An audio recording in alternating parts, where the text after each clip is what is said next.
So kung mayroon kayong palay guys, tapos so hindi natuyo dahil walang init, pwede nyo gawin ito. Ayan. Pwede nyo isangag ito guys. So matuyo rin yan siya. So, ayan. So isangag lang natin. So gayahin nyo lang ito guys.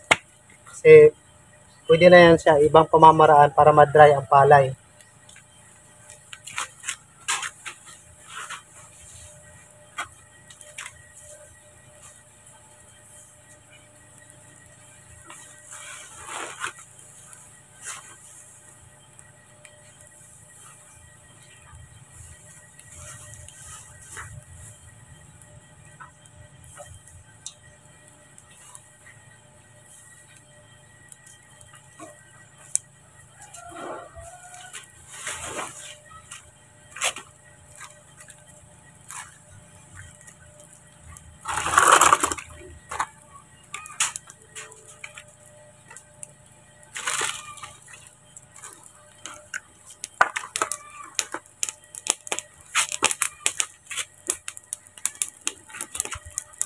So yan, so bantayan nyo lang guys. Saka maya maya hinahalo yan siya.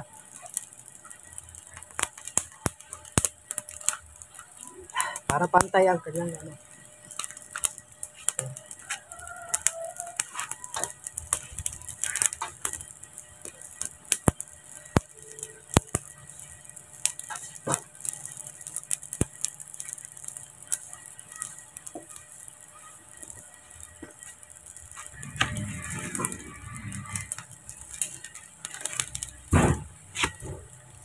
So halo-haloin lang natin yan palagi para pantay ang kanyang dry.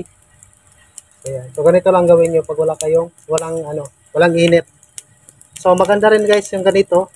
Ayan. Mas mabango yung bigas.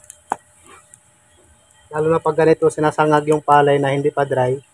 So iba talaga yung lasa niya guys. Sa kamoy, sarap siya.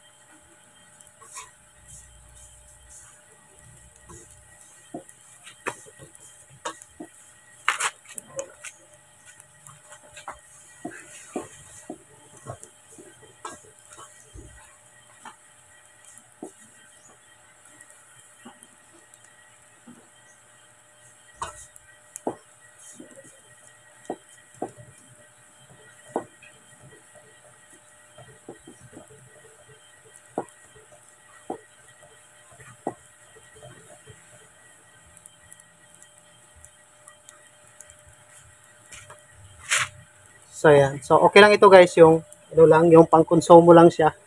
Okay lang ito. Pero yung maramihan na guys, pwede rin gagawa kayo ng pugon, yung mas malapad. Mga baba ngayon guys kasi umuulan, so madulas yung daanan. Kaya meron akong palay dito na hindi pa, kaya ito na lang yung ginagawa ko. Sinasangag ko na lang para may masaing ako ngayong araw. Ayan. So sa mga nakarelate yan guys, huwag kalimutan mag-follow at i-share na rin bilang suporta sa ating channel. So maraming salamat.